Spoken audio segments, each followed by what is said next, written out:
भारत में होने वाली 7 सबसे मुश्किल परीक्षाएं। Number 7, cat. भारत में कैट का एग्जाम बहुत महत्वपूर्ण होता है। कैट का फुल फॉर्म होता है कॉमन एंट्रेंस टेस्ट। आईआईएम में एडमिशन लेने के लिए हर साल लाखों बच्चे कैट का एग्जाम देते हैं। इस परीक्षा को पास करने वाले स्टूडेंट को भारत के टॉप मैनेजमेंट कॉलेज में एडमिशन लेने का मौका मिलता है और इस एग्जाम को क्लियर करने के बाद स्टूडेंट को सैलरी के बहुत अच्छे पैकेज भी ऑफर होते हैं और बड़ी बड़ी कंपनियां इस एग्जाम को पास करने वाले स्टूडेंट्स को अपनी कंपनी में रख लेती हैं और इस एग्जाम को पास करने वाले स्टूडेंट का एडमिशन किसी भी कॉलेज में बहुत आसानी से हो जाता है और ये भारत की प्रमुख परीक्षाओं में से एक माना जाता है। Number 6, IIT JEE exam. IIT का एग्जाम हर इंजीनियर का सपना होता है कि वो इस एग्जाम को पास करें और आईआईटी में जाकर पढ़ाई करें। आईआईटी का full form Indian institute of technology है। ये एग्जाम साइंस के स्टूडेंट्स के लिए होता है। इस एग्जाम के 2 चरण होते हैं, मेंस और एडवांस। अगर आप इस परीक्षा को पास करते हैं तो आपके पास मौका होता है कि आप भारत के सर्वोत्तम कॉलेज में जाकर पढ़ाई करें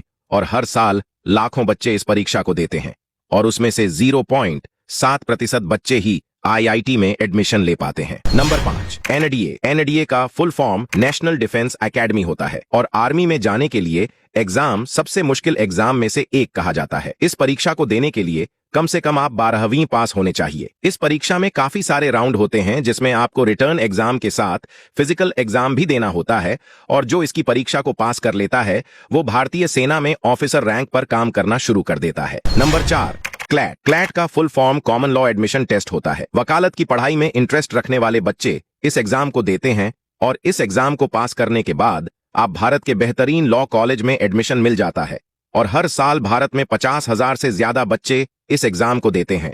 लेकिन भारत के लॉ कॉलेज में सीट कम होने के कारण बहुत कम छात्र ही इस परीक्षा को पास कर पाते हैं और इस परीक्षा को पास करने के बाद स्टूडेंट लॉ कॉलेज में जाते हैं और वहां से वकालत की पढ़ाई करके देश के सर्वोच्च न्यायालय में अच्छे पदों पर नियुक्त हो जाते हैं। Number 3, chartered accountant. कॉमर्स लेते ही हर बच्चा सोचता है कि वो आने वाले वक्त में एक अच्छा सीए बनेगा, लेकिन ये एग्जाम भारत का इतना मुश्किल एग्जाम है कि इस एग्जाम को बहुत कम बच्चे ही पास कर पाते हैं।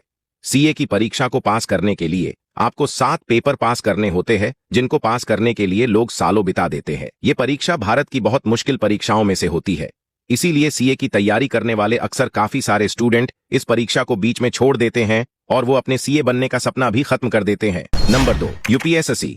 देश में हर साल लाखों स्टूडेंट यूपीएसएससी की परीक्षा को देते हैं। यूपीएसएससी का full form union public service commission होता है और उनका एक सपना होता है आईएएस आईपीएस बनने का। भारत में यूपीएसएससी का एग्जाम काफी कठिन माना जाता है और ये एक ऐसा एग्जाम है जिसको भारत के स्टूडेंट बहुत उम्मीद के साथ देते हैं क्योंकि उसके पास हो जाने के बाद वो देश के बेहतरीन आईएएस आईपीएस बनते हैं। हर साल भारत में 10 लाख से ज्यादा लोग इस परीक्षा को देने के लिए बैठते हैं, जबकि इस परीक्षा को पास करने का रेशियो 0.1 का होता है। Number 1, NEET. अगर आप डॉक्टर बनने का सपना देख रहे हैं तो आपको इस परीक्षा को पास करना जरूरी होता है। नीट का full form national eligibility cum entrance test है। नीट की परीक्षा एक राष्ट्रीय परीक्षा के रूप में होती है और इस परीक्षा का आयोजन नेशनल टेस्टिंग एजेंसी द्वारा किया जाता है और हर साल भारत में लाखों बच्चे डॉक्टर बनने के लिए इस परीक्षा की तैयारी करते हैं। उनमें से कुछ हजार बच्चे ही इस परीक्षा को पास कर पाते हैं और उसके बाद वो बेहतरीन कॉलेज में से बेहतरीन डॉक्टर बन के देश की सेवा करते हैं। वैसे आप इनमें से कौन सी परीक्षा देने के इच्छुक हैं और आपको इनमें से कौन सी परीक्षा अच्छी लगती है? अपनी राय जरूर बताएं। वीडियो अच्छी लगी तो वीडियो को लाइक करके शेयर कर दें।